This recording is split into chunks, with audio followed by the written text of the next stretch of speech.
Welcome to our statistics series. Today, we are exploring the critical relationship between sample size and the sampling distribution.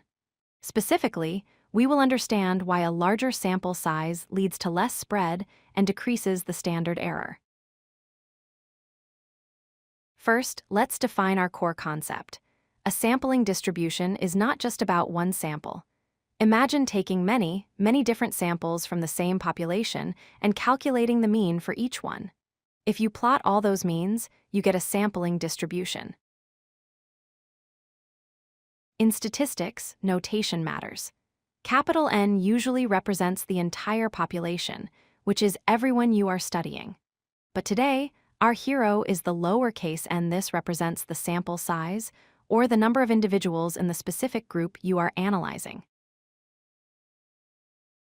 It is easy to confuse these two terms. Standard deviation tells us how scattered the raw data is in the population, but standard error is different. It measures the precision of our sample mean.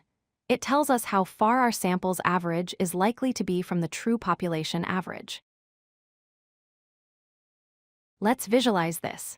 Imagine we take small samples of just 5 people. Notice how wide this curve is. Because our sample is so small, 1 or 2 extreme values can skew the average significantly. The result is a high variability in our potential sample means. Now, let's increase our sample size to 30. Look at what happens to the curve. It has become noticeably narrower. With 30 data points, extreme values start to cancel each other out, making our sample mean more reliable and closer to the center.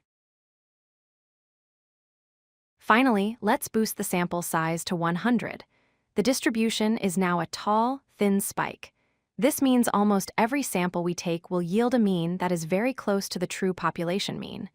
The spread is minimal. Mathematically, this relationship is defined by the formula for standard error. It is the population's standard deviation, sigma, divided by the square root of n, since n is in the denominator. As n gets bigger, the resulting standard error must get smaller. Here are all 3 scenarios overlaid. You can clearly see the progression. The yellow curve for n equals 5 is flat and wide. The green curve for 30 is tighter. And the blue curve for 100 is the sharpest. This visual shift represents increased precision. To summarize, increasing your sample size is the most direct way to reduce sampling error. A larger n shrinks the standard error, narrows the sampling distribution, and ensures that your sample mean is a more accurate estimate of the true population parameter.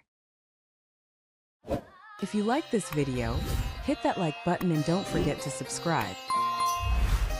Visit codelucky.com for more such useful content.